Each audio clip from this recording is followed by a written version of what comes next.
On today's episode of Phinside The NFL, will Tua Tagovailoa start a holdout at training camp without an extension this week and follow in Jordan Love's footsteps? We will talk about that. Plus, we'll have the latest in general on Tua and his contract negotiations. So a lot to go over there. Plus, the Miami Dolphins, they had a couple edge defenders work out for them today. We will talk about all of that and so much more. Do me the favor as you come through, smash the like button, subscribe if you're new, and as always, let's get into this.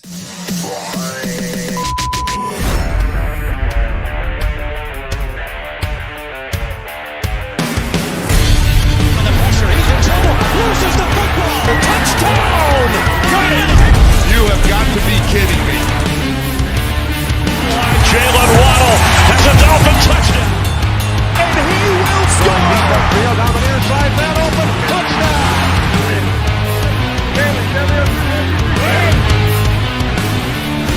The run from Tua Tagovailoa. Touchdown! He's going deep. It's not over the touchdown again.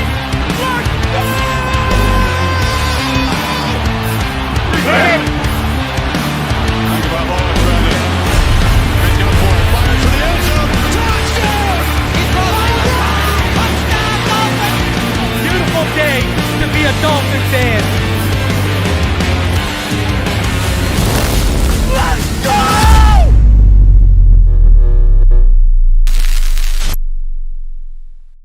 What is good, Fin Nation? What's good? It's your boy Reason. We're back here for another one.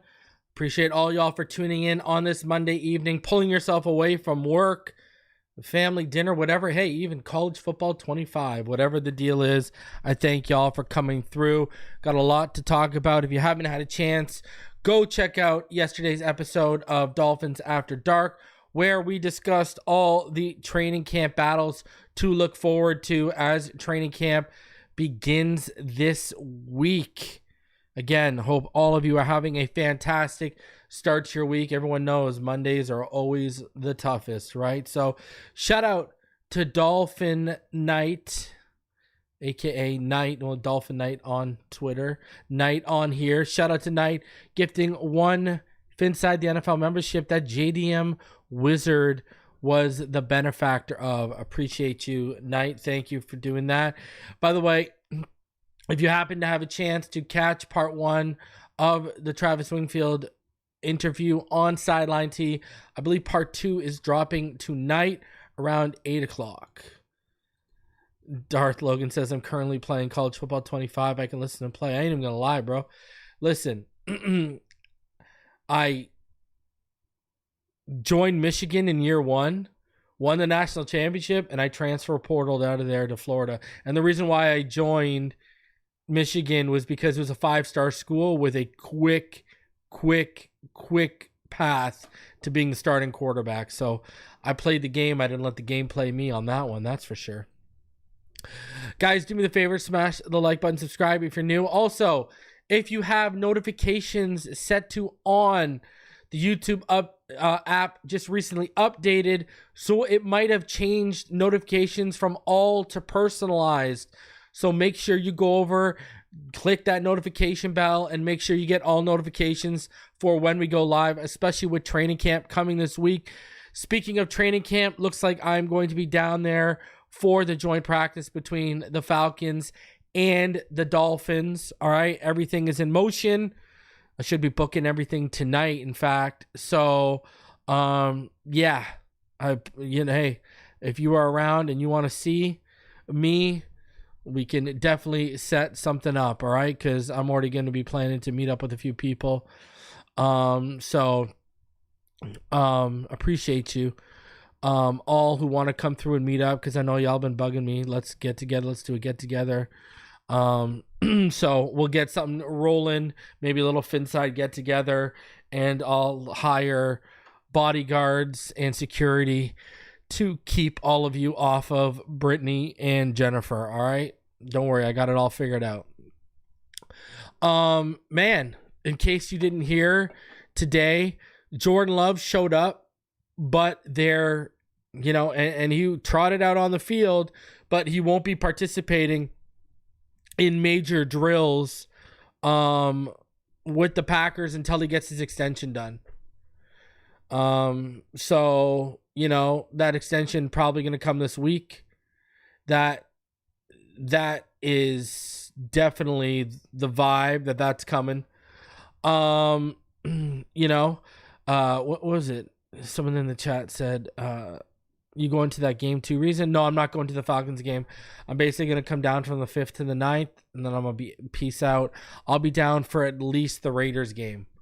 We're already booking all that. So I'll be making the trek down the Saturday before the Raiders. I'll literally land on Saturday, and I'll either come down Sunday morning for the Raiders game, or Saturday night I'll come out and then stay the night and then get up and go to the game. That's the idea right now.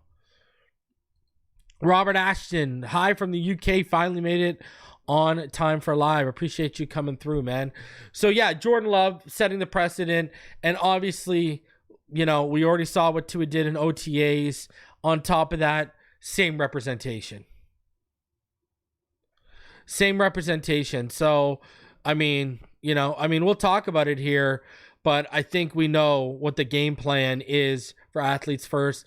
I think Tua and Love, they'll probably get done before the start of the regular season. Dak is the one where I don't know if that gets done. So we'll talk about all that tonight. I'll have, I got the latest from Adam Schefter as he was on Pat McAfee today, in terms of what's going on with Tua and stuff like that. And what's crazy is last week, the word on the street was Jordan Love was not going to reset the quarterback market. That is flipped over the weekend, and now the word is that he might reset the market. Now, again, context is key. It sounds like it's going to be annual average and not guaranteed money that he resets the market on. So fake money and not so much real money. All right. So, end of the day for me, listen, I can't believe it's just drug outs this far. I don't know why they didn't move on this. And I keep beating the dead horse on this. How did you let Jared Goff get paid what he get paid, and that didn't motivate you to move your ass? What did you think? Tua was going to be Tua's representative of Athletes First. Did you not learn from Christian Wilkins that these guys don't play softball? What did you think? The price was going to go down after the Goff? This is what I'm hearing privately a little bit. I'm hearing that they're thrown back by how this market has exploded. I'm hearing, which, you know what? That kind of pisses me off. Because this is now multiple markets you have not projected correctly. And you know what pisses me off? When you hear the Packers GM come out and say what? What did he say weeks ago? Oh, we knew the market was going to go this way. We knew with the Goff and the Lawrence extension, we knew the quarterback market was going to go this way. And this comes back to what I keep telling y'all, and I've been telling y'all for quite some time. The budget. And how Brandon Shore, he has a lot of power in that place because he handles the budget. Him and Ross get together and they budget out money for years down the line.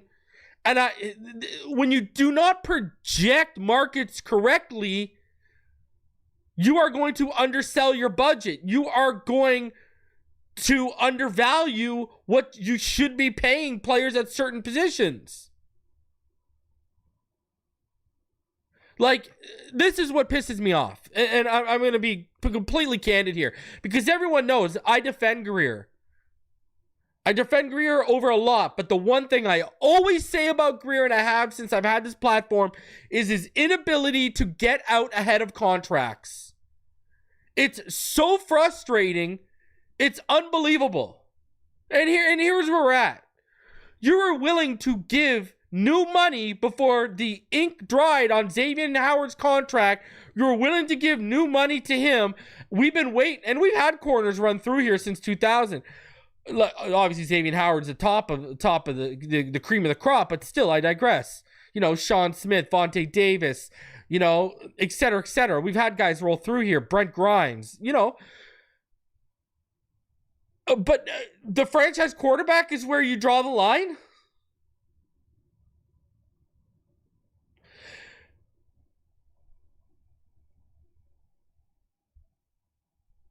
Heading into the 2023 season, no one wanted to believe. Everyone said I was starting rumors and me and Neil were making things up when we told you that Wilkins was asking for $22 to $24 million a year. Everyone, oh no. And then that ended up being the case. He ended up getting 27. When the year before in 2021 offseason, what was I saying? Extend this man right now. The market is 14 to 16 million top end. Extend it. Get it done. Didn't do it. I was screaming last offseason. What was I saying? If you weren't going to get Wilkins done, get Robert Hunt done. Robert Hunt's market was like 12, 14 million max last season. Max! Now it balloons. Why? Because the defensive tackle market ballooned. So obviously interior offensive linemen are going to turn around and say, well, if they're getting paid $25 to $27 million, where's my cheddar? I mean, these guys can't even put 2 and 2 together with that. Like, what are we saying here? The inability to forecast, the inability to properly project is freaking mind-numbing. And then what happens? We get put in these positions where we got to pay premium dollar to homegrown talent, or in a trade, once we bring the guy in and pay him, see Chubb, see Tyreek, etc. Like, I want you to look at this roster right now. I want you to open up another tab and go look at that depth chart and say to yourself, how many guys on here, and I ain't talking about like no 30-year-old guy who got signed on a 1-year deal. Go look at the roster and go look at how many impact players do we have on team-friendly deals, and not because it was their choice, but because we were smart enough to get out ahead of the market. Go look. Go look. How many more are you going to find other than Zach Seiler? Who are you going to find? And I do not think this is 110% Greer. I think Brandon Shore is also has a say in this situation because he handles the budget. And I know how much pull this guy has. Go look. I ain't talking about rookie contracts. Go look at how many Waddle, I guess. And still they didn't get out ahead of that. I was screaming for them months prior to that. They should have got out. They should have signed him when Devontae Smith got his money, because they would have saved more money. And at the time, he would have probably accepted Devontae Smith-like money. But they still waited. Other guys came through and got paid, and then that elevated his market even more.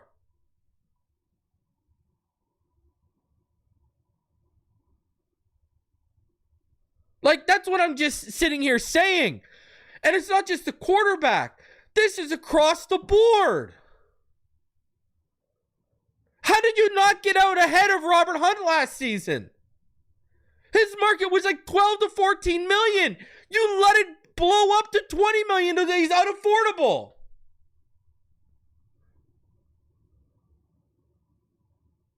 It's not like you're hitting on interior draft picks. Liam Eichenberg's not exactly a hit. Where's Solomon Kinley now? Aaron Brewer and Connor Williams weren't your draft picks. Isaiah Wynn wasn't your draft pick. Like, you could maybe say Austin Jackson is team friendly, but we're going to find out how team friendly it is this year when you don't have Robert Hunt next to him. You could be looking at a point where he's struggling and you're saying $14 million for that?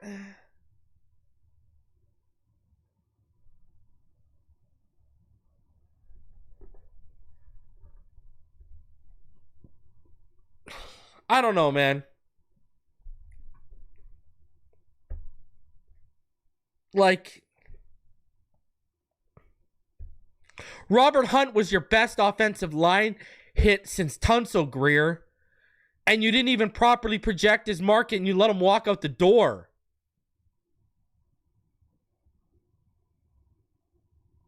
Like, I'm sorry, the Robert Hunt situation was a massive L, because I was screaming last offseason, if you aren't going to sign Wilkins, pivot and sign Robert Hunt. They didn't either. They sat on their hands.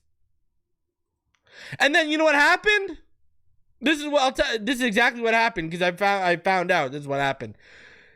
They made an offer to Robert Hunt in October. And by that time, him and his representation turned around and said, we're going to let the season play out.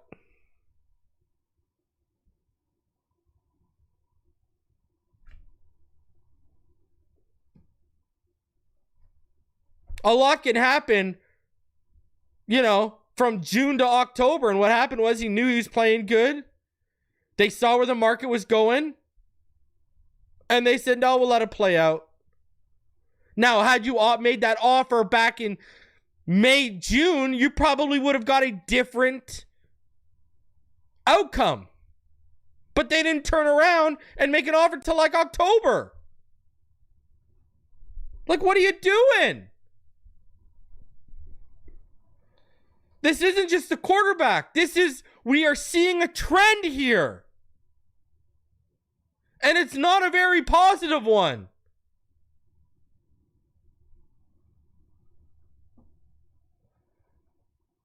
And it's not all Chris Greer. I'm telling you, Brandon Shore too.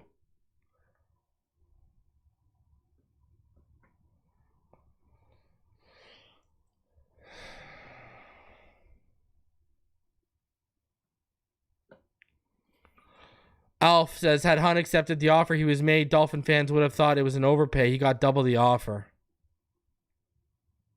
Brother, I would have been totally fine with $12 million a year. I would have even given, I'm fine with 14. I would have swallowed it. You could, how do us on YouTube and Spotify, Alf, how can we project the market better than this team? All you got to do is look at the opposite in the trenches. You got to look at what the DTs were starting to make, and you knew what was going to happen. We already heard about it with Connor Williams, right? We already know Connor Williams wanted to be a top-paid center. They basically, balked at that. He gets injured. Almost jeopardizes his career. And then we got to go out and sign Aaron Brewer. Speaking of Connor Williams, I believe he's working out, scheduled to visit with the Seahawks tomorrow. He wants to play center.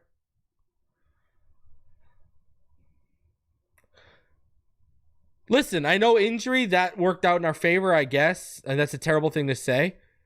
But even the guys they convert, how excited were we all when they converted him from left guard to center and we saw his snapping ability? Not really in year one. But by the end of it, we're like, yeah, this guy's a damn good center in this system. They couldn't even get out ahead of him. Even the guys, they can project the shift inside working for him because that comes down to the coaching staff. But when it comes down to the capologists and the numbers guys in management, they can't project the market to save their life. I don't know what's going on, and I have no idea what's going on. No idea what's going on. It's very, very frustrating. Very frustrating. Especially when you can't afford... Robert Hunt, he was your one reliable guy. He was the one guy you could count on to 99.9% of the time. Armstead can't count on him. Isaiah Wynn can't count on him. Austin Jackson has even battled injuries since McDaniels got here. Robert Hunt was the most reliable guy, and they're like, yeah. Buddy, I would be looking to lock him up. Like, we never get out ahead of these markets, and it's so frustrating. And that needs to change. Because good teams get ahead of markets with their, especially their homegrown talent, and good teams draft a year or two in advance when they are projecting where the market's going to go, and they say, I'm not going to be able to afford this guy in 2 years. You saw that. I always bring this up. You saw the Chiefs do it a couple years ago. Now, okay, it didn't work out for them necessarily, but, you know, look at what they did in the 2020 draft, right? In the third round, they drafted Lucas Niang because they knew Mitchell Schwartz and Eric Fisher were aging and they were going to need a tackle. And that by 2022, that was going to be a wrap. And sure enough, by the end of 2021, we all saw it be a wrap.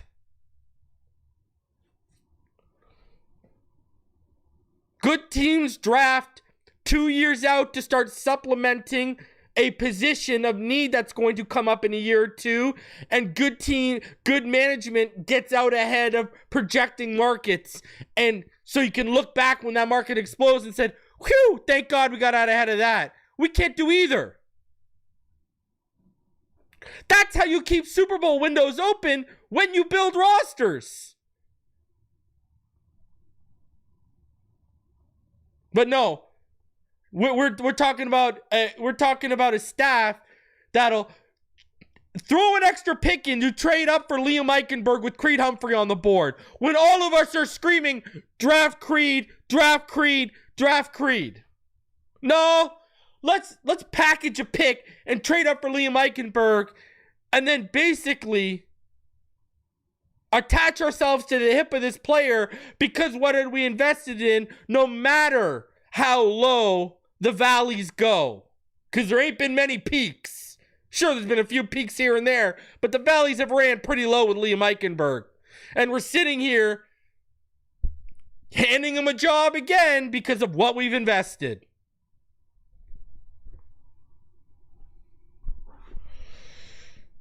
You know, absolutely. The definition of doing the same thing over and over again and expecting a different result is insanity.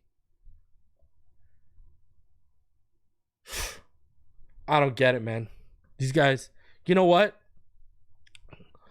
Listen, I think with the rosters put together and everything like that, do I think Greer should be replaced? No. But when I think of the thought of Greer being replaced, I think about, well, maybe the next guy and his staff will get that kind of stuff right. And when you get stuff like that right, you extend windows.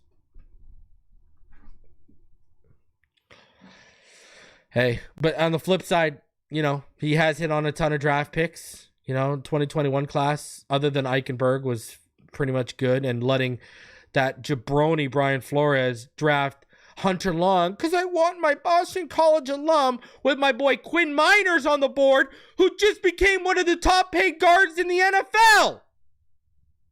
And how do you fuck that one up when Eric Stoodsville went to Whitewater, Wisconsin, just like Quinn Miners did?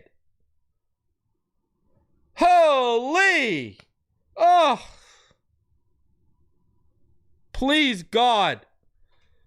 Give me the strength. Yeah, you want to hear something real? You want to hear something? I'm going to tell you something that's real scary, L-Pad. I say what I say about maybe if they hire the next GM and he'll get it right. The problem is we got the next GM already in the building. Who do you think they're going to hand the reins to if Garfinkel and Ross are still around? Who do you think the reins are going to get handed to if Chris Grier gets sent his walking papers?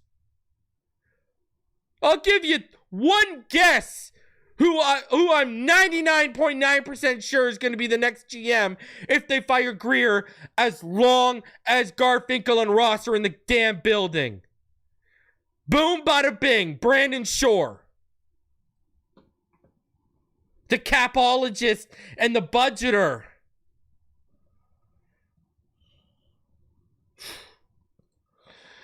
Hey, reason I'm late. Have we talked about Jordan Love not practicing till he gets paid? Now it can possibly hinder. No, we haven't. We'll get into this. Contract looks like Trevor all over again. We're going to get into it. That's yeah. I mean, that's what I expect. That's exactly who I expect. Is it to be Brandon Shore?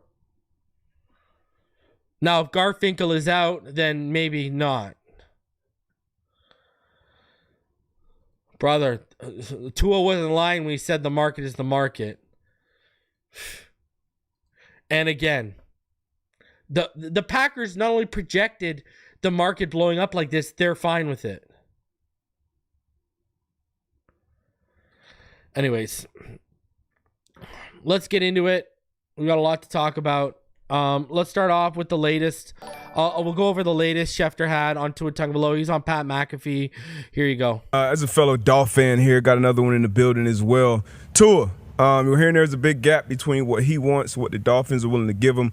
As a Dolphin fan, you kind of look at Tua, okay, is he going to be able to beat a Patrick, a Josh, a Lamar in the big moments? Is that kind of where the Dolphins are? And what's the hold up there getting that deal done coming into training camp? Well, I don't think they're as far along right now as the Packers and Jordan Love, obviously. And I think both sides still would like to get it done. So there you go. And that's basically what I've heard, that Jordan Love is further along with Tua, but now we've hit this hiccup in the Jordan Love negotiations. Last week I was hearing he's not going to be the highest paid. Now the word is he's going to be the highest paid.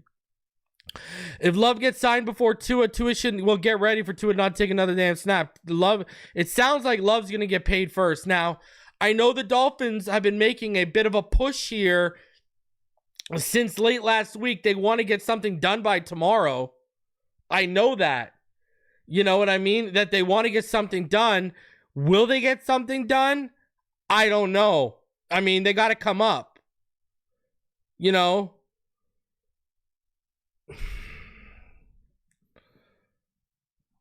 You know, here's the thing. First of all, if Tua didn't have this injury history, these concussions, this thing would already be done. The numbers that have been floating around, all right, are like 280 over 5 years, 150 guaranteed. Now, I can tell you what I've heard privately is, and I had this in my Patreon update, what I've heard privately is Tua's camp, they want to land in between 170 to 200 million guaranteed. And don't think Tua doesn't know what's going on with Jordan Love's numbers and Jordan Love doesn't know what's going on. I mean, they're represented by athletes first. It's the same thing with Dak, right? Like they were waiting on Dak potentially to get 60 million a year.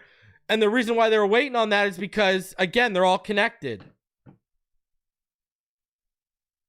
So don't think that these people don't know what's going on with each other's situations.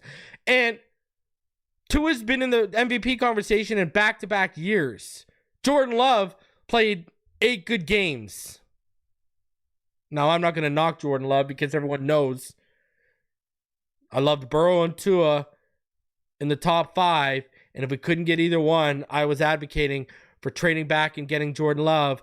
But at the same time, I was telling all y'all, if we do that, Flores ain't going to give him 2 years, and he needs 2 years to be developed. You knew that wasn't going to happen. But the numbers I've heard is to his camp, it's about the guaranteed money. They want to be in 170 million to 200 million guaranteed. They want to be in the Goff to Burrow range. That's just the reality of the situation of what I've heard.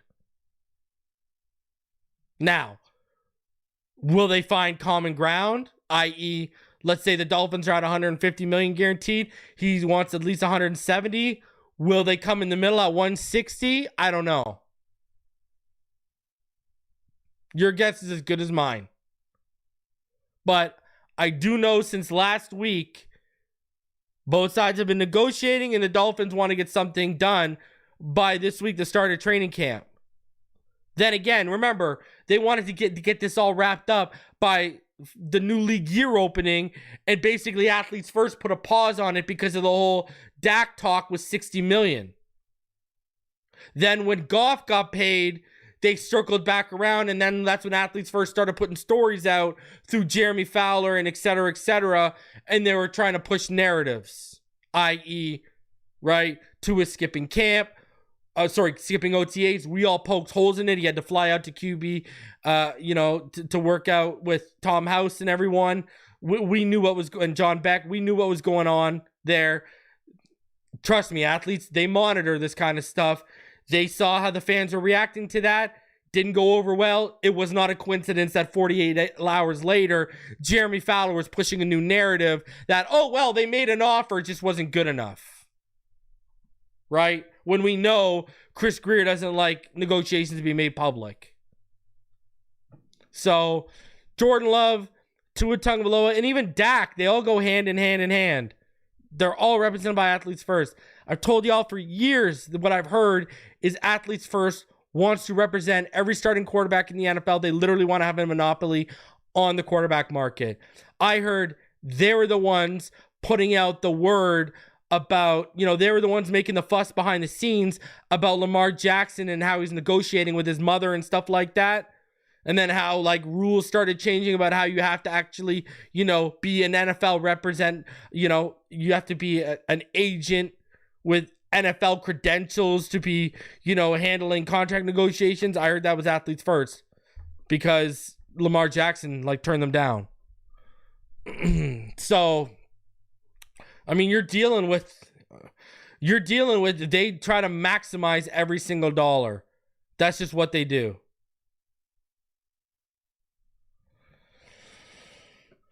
Now let's get into whether Tua Tagovailoa, you can expect him to hold out. And I think you can expect him to hold in. I think he's gonna follow. Listen, when you see Love doing what he's doing and he's represented by Athletes First, what do you think the mandate for Tua is gonna be? So, no new contract, no team drills for Tua. Don't let anyone mislead you with their optimistic malarkey. Nice guys finish last in this world, especially when it comes to business. So just imagine how nice guys get treated in professional sports, where usually the fiercest and strongest thrive. Tua Tagovailoa is one of the nicest athletes, if not humans, I've come across in my 20 plus years of covering sports, and you better believe the Miami Dolphins fully intend to use that against him during the team's negotiations for a long-term extension. The Dolphins know Tagovailoa is a company man, which is why they are convinced he will eventually take a team-friendly deal that isn't market value for his position. I mean, that's not good. Look at what Omar Kelly is telling you right now. Omar Kelly is telling you without telling you. He is telling you without telling you that they are taking a hardline stance of they got a number and they think he'll eventually cave to the number. That perception is why Tagovailoa needs to shelve himself for training camp until a deal he's comfortable with is put on the table, because a hold-in is the last bullet in his chamber when it comes to these contract negotiations, which began in March and will likely carry over to Wednesday's start of training camp practices. Blame it on whatever you would like, Miami's cap crisis, agents trying to avoid embarrassment, market inflation, whatever. But 5 months should be enough time to agree on a multi-year extension for the franchise's quarterback. A Pro Bowler who has led the NFL in passer rating and yards thrown for in his 2 seasons of working with the head coach Mike McDaniel. Remember, I keep telling y'all, look at Tua's numbers over the last 2 years. Look at, it's just what it is. He's top 5 in a lot of major statistical categories. All right? He has the 4th most yardage in the last 2 years. More than Herbert, more than Hurts, more than Prescott, more than Burrow, more than Stafford, way more than Lamar, more than Brock Purdy, obviously. Okay? You're talking about a guy who has the 5th most passing touchdowns over the last 2 years. More than Burrow, more than Kirk Cousins, more than Trevor Lawrence, more than Herbert, more than Hurts, more than Purdy, more than Lamar Jackson, more than Stafford, obviously more than Love. And he's got him and Brock Purdy have the 2 best passer ratings over the last 2 years. I don't know what to tell you. So The Dolphins possess one of the NFL's most potent offenses the past few years, finally having a healthy team culture. Miami's decision makers aren't doing what it takes to ensure the Dolphins Super Bowl window stays open for the next 3 seasons by signing their trigger man to a multi-year extension, which will make Tagovailoa the highest paid player in franchise history. The Dolphins are seemingly balking at the price of what it takes to lock up a franchise quarterback, which is an annual salary that's north of $43 million a season, even though other NFL teams are giving less accomplished quarterbacks extensions that average $50 million a season. That's why Tagovailoa needs to take a stand and watch instead of participating in training camp practices. There's no need to skip these sessions because any NFL player who doesn't show up for work is subjected to a $50,000 per day fine for skipping practices because of the new CBA rules that govern the league for the next 6 seasons. However, players who do attend don't have to participate in practice, which is why we're in the era of NFL hold-ins. As long as the player shows up for work and attends meetings, he's fine. Players can hold out, but they can decide if, when, and how much they practice during training camp while business gets handled. The knowns are that Tua's representation and our front office are negotiating a contract. As a player, Tua and myself as a coach, what should our focus be on, McDaniel said in June when asked about the possibility of Tagovailoa could hold in during training camp. Right, wrong, or indifferent, we're going to be held accountable for the ultimate product. Whatever you want to see it, the piper has to be paid. And so does Tua, either now or next year when Miami might be forced to use a franchise tag or transition tag to retain him. That decision would handcuff Miami's finances for the 2025 season. And that's when the leverage shifts in Tagovailoa's favor. Demanding a trade like former Pro Bowl cornerback Xavier Howard did before the starting of training camp 2021 when he wanted his deal reworked because he was making less than fellow cornerback Byron Jones would be taking things too far. Tagovailoa has seen what life is like on the other side during the Brian Flores era, so the last thing he wants to do is mess with his sweet situation.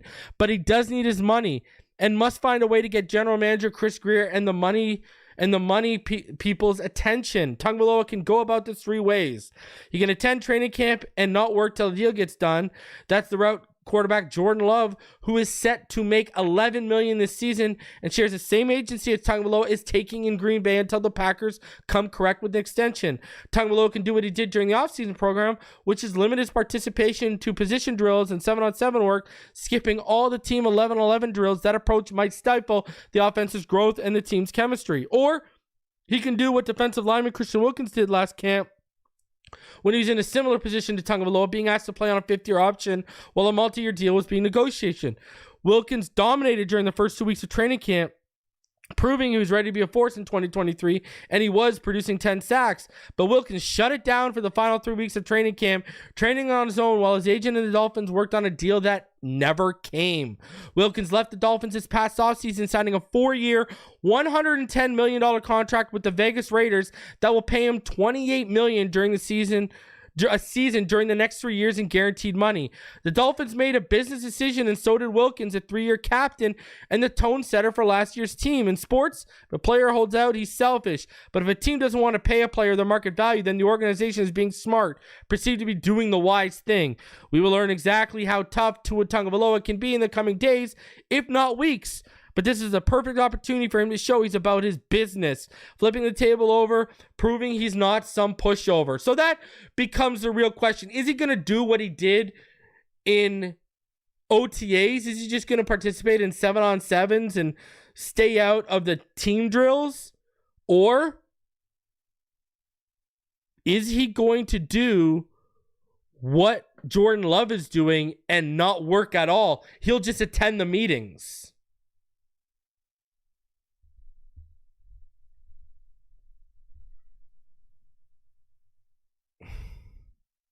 I mean, you know, there's a chance. Like, there's 110% a chance. If that's the mandate Athletes First is giving,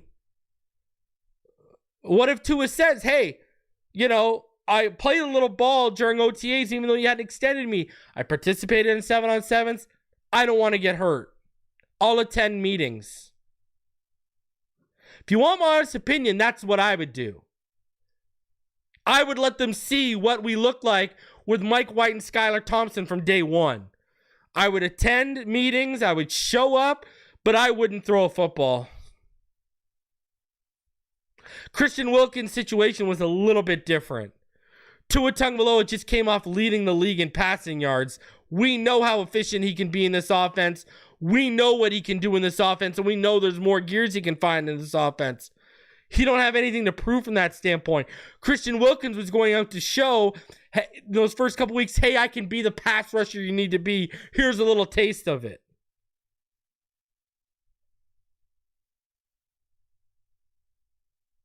Personally, if I was Tua, that's what I would do. I would show up for the meetings, and I would not do any 7-on-7 work, 11-on-11 work. You might be surprised here, brother. I think it's already getting a little ugly. I think when you saw Tua basically admit that he was taking this stuff personal, because basically the deal was last offseason they told him, hey, we want to see you go out. It's the same thing they told Christian Wilkins. Hey, we want to see you go out there and be a pass rusher. They turned around and told Tua, hey, we want to see you go out there, be healthy, and produce, and we'll pay you. And he led the league in passing yards. Tua's basically already admitted in front of cameras that he's taking these negotiations personal. And now it's dragging out. And see, this is where I keep saying, I do not see a world where Mike McDaniel doesn't turn around in a couple weeks and say, yo, you're trying to ask me to work with, trying to turn chicken SHIT into chicken salad here with Mike White and Skyler. I need my guy. Why did we bring in Jonnu and OBJ if you're going to set me back? I literally think that's what's going to happen. I think Mike McDaniel's eventually going to step in and say, yo, listen, I got expectations on my shoulder too. I know that if we don't live up to if we don't at least win a playoff game, I'm going to be on a hot seat here. Get me my guy. What are you doing? And McDaniel would have a point. You brought McDaniel in here to get Tua right. McDaniel has helped him become the league leader in passing yards. Now you're going to handcuff your head coach too? I don't know.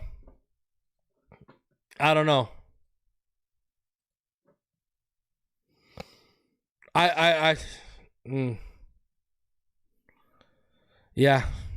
Just, apparently we like playing with fire. I don't know what else to say. They like playing with fire. That's just where we're at right now.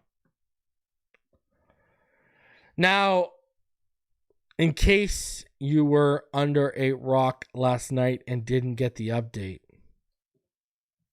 Dolphins addition multiple veteran pass rushers on Monday. These two are confirmed.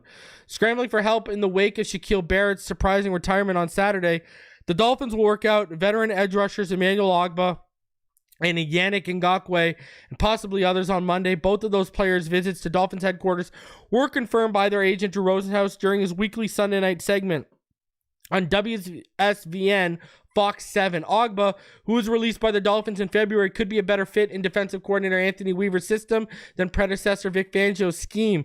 5.5 sacks last season, another 3 tackles for a loss, and 21 tackles overall, while playing just 25% of the Dolphins' defensive snaps in 2023. Ogbah, 30, played 77 of 67 and 67% of Miami's defensive snaps in 2020 and 2021. His first 2 seasons with the team, and was a key rotation player in 2022 before sustaining a season-ending injury in Week 9. But Fangio never found consistent playing time for Ogbah in Fangio's only season as Miami's defensive coordinator.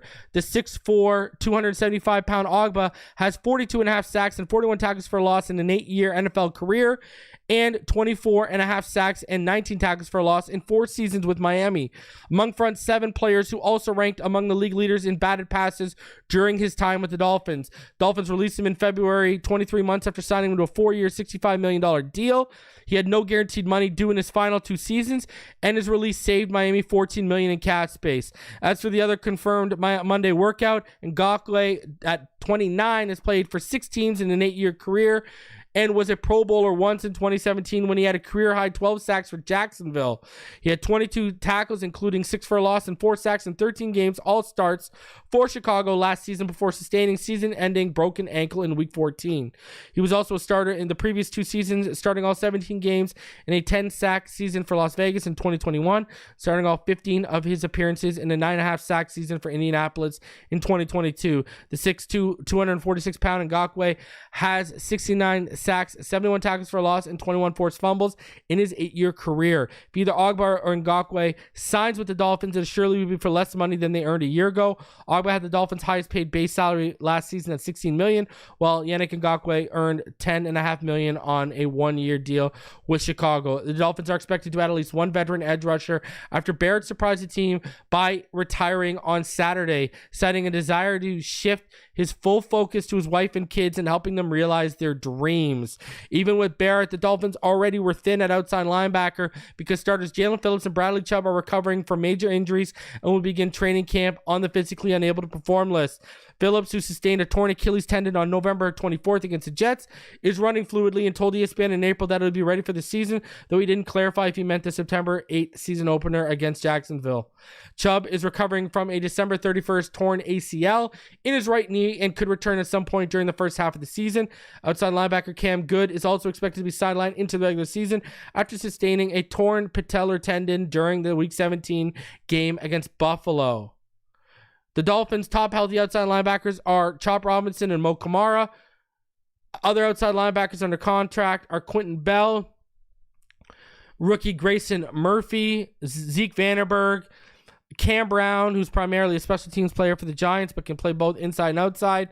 And Dolphins veterans report to training camp on Tuesday. The team's first practice is Wednesday morning, and the first practice open to the public is Sunday morning. Remember, we're going to hear from McDaniel and everyone on Wednesday, right? I believe it's how that all goes down. They report tomorrow, but we'll hear from everyone on Wednesday. Listen, honestly, I like Ogbah. I would prefer Yannick Ngakoue. That's just but I'm fine with both. Here's the thing they do better than anyone we have right now. They can set the edge. The problem, go back and watch my prospect profiles on Chop and Mo. I said the same thing for both of them. Their strength is not setting the edge. They are not 3-down defenders yet. Now, can they get there? 110%. But just from what they showed on tape, now, I don't know what's happened, since from January to where we are right now. A lot can happen from January to July. They could be in better shape. I don't know. But they're not ideal edge setters and run defenders. That's the issue. So, that's where Barrett was kind of a little bit, a little bit higher.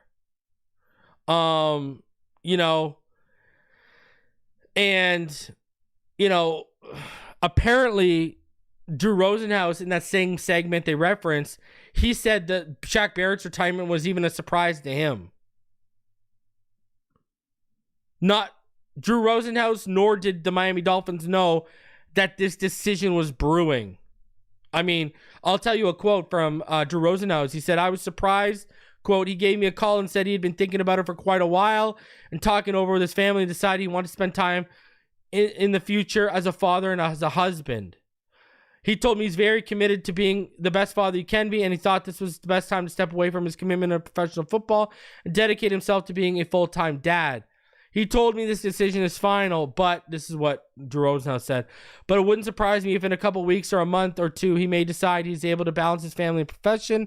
I wouldn't be shocked, but that's not based on any feedback I received from him." Listen, if this guy turns around and returns in a couple of weeks or a month, what is that? Does that say that, Chop and Mo were looking better in OTAs than where Shaq was? I don't know. Now, another interesting thing is, this little blurb further on Tua Tagovailoa and his contract here for you guys. The This is what Barry Jackson said. Unless the news leaks before, how Tua Tagovailoa plans to handle training camp amid ongoing negotiations will not become clear until Mike McDaniel's Wednesday morning news conference in the first training camp practice a half hour later.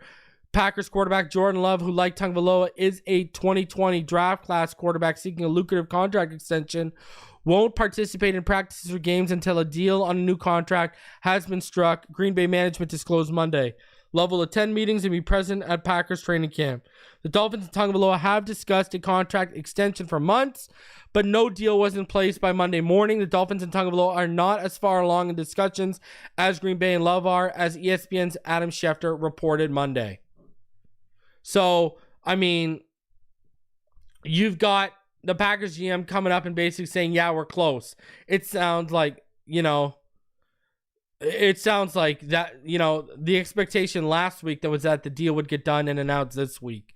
We'll see if that continues to play out. But, I mean, they came up on the podium and said we're close. Sounds like they got all the confidence in the world that Jordan Love deal is going to get done anytime. When you sit there and you tell me that you're now that we know that Jordan Love is and the Packers are farther along, what does that tell you?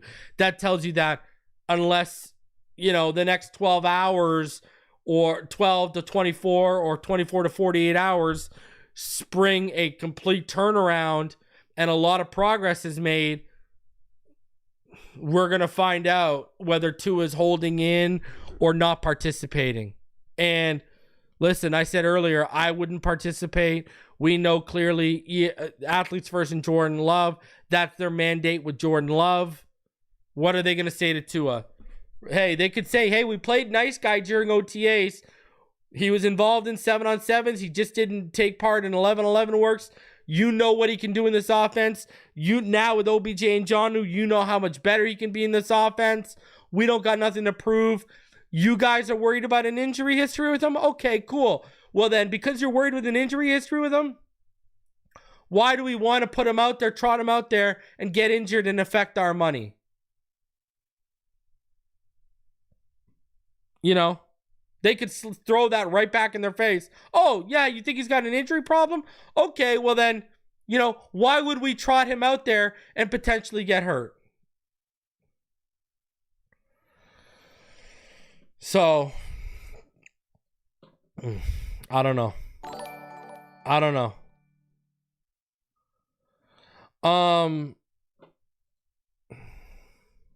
Shout out to all of you in the chat. Over 315 of you watching on YouTube right now. Appreciate each and every one of you for coming through. Smash that like button, subscribe if you're new.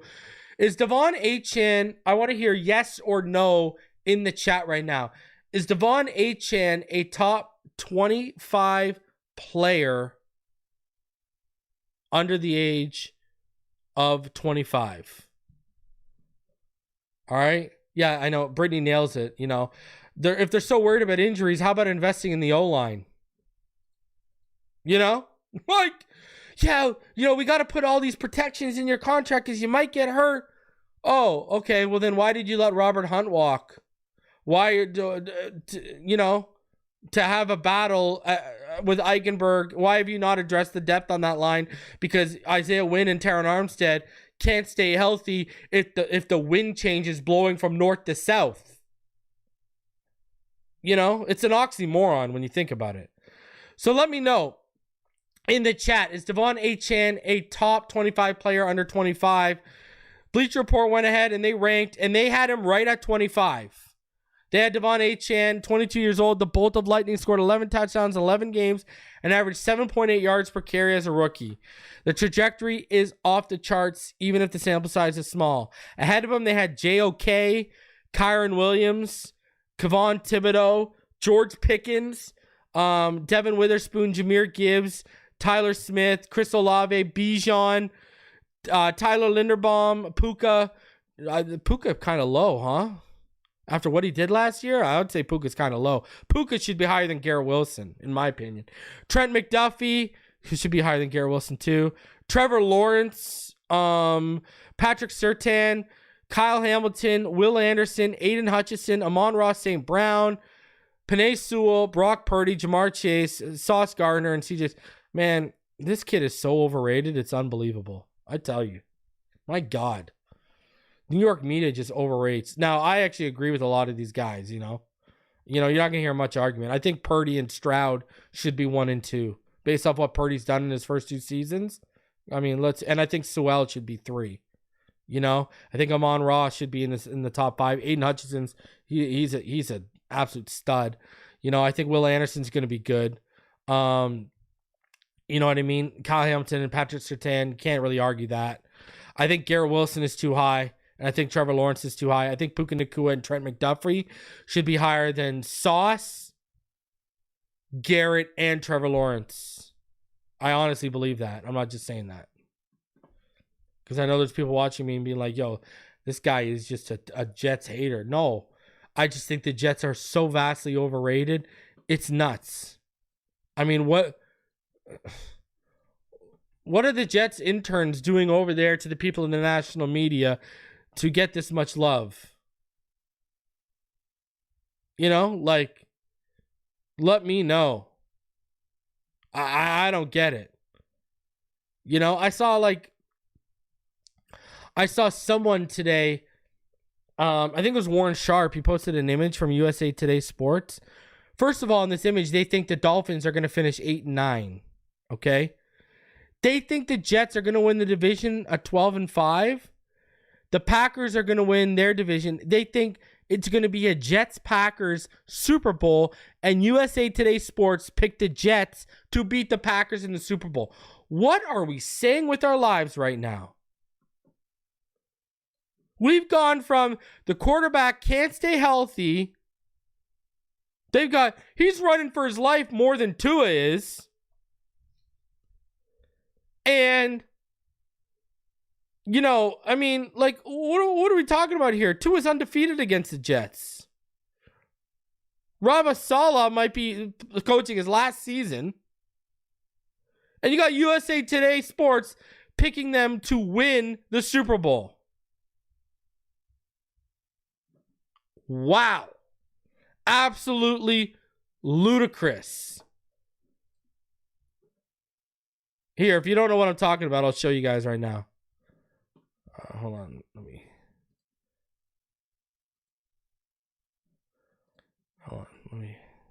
do this for you guys. It's absolutely ludicrous. I couldn't believe this. This is what I'm talking about right here. USA Today Sports projects us to finish 8-9 and the Jets and the Packers in the Super Bowl. And the Jets win the Super Bowl. In what world? Please. You know what's funny? Everyone turns around and says, well, Tua, he's got to prove he can win in big moments. He's got to prove he can win in big games. Now he has. Again, the argument is he just doesn't do it consistently enough. And that's where you're right. Tua has proven he can win in big moments. He's proven he can win big games. He just wins at a 25 to 33% clip. And we need you to raise that to 50 to 60%. Okay?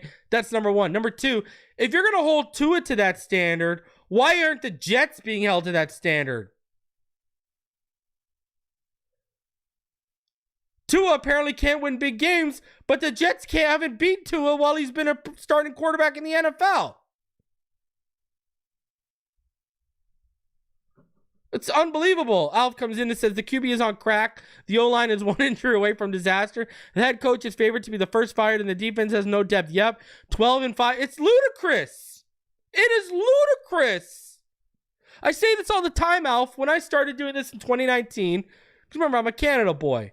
We had a house down in Orlando, but I wasn't, Anyways, when everyone would tell me there's a clear bias against the Miami Dolphins and then when you do the research and you found out why it happened during the Parcells era, why it got as bad as it did, it makes sense. But anyways, I digress. This is the stuff that makes you say, yeah, that bias is real. You know what I mean? Brittany says the drugs are strong over there. I mean, what's that? It's not peyote. What's that stuff, that drug that, Aaron Rodgers goes and does? I mean, it's ridiculous. It's absolutely ridiculous. I don't get it. I just don't get the love for, it's like these people You know, it's like these people. I don't get it. I don't get it. What is it called? Ayahuasca or whatever? Yeah. I don't even know. Yeah, it's ayahuasca or whatever. Anyways, it sounds like all these writers are getting together at the Joshua tree doing the drugs that Aaron Rodgers does, and then they're writing their article. My God, give me a break. Anyways, guys, smash that like button, subscribe if you're new. Dolphins report tomorrow. Wednesday, I'll be back with Richmond and ball game. Finish line returns. Then Fin Too Deep returns on Thursday with Neil. Got a lot of stuff coming your way. Training camp's about to open up. It's about to get intense. Smash that like button. Subscribe if you're new. As always, fins up all day, every day. And as always, I'll see y'all on the next one. Take it easy, everyone.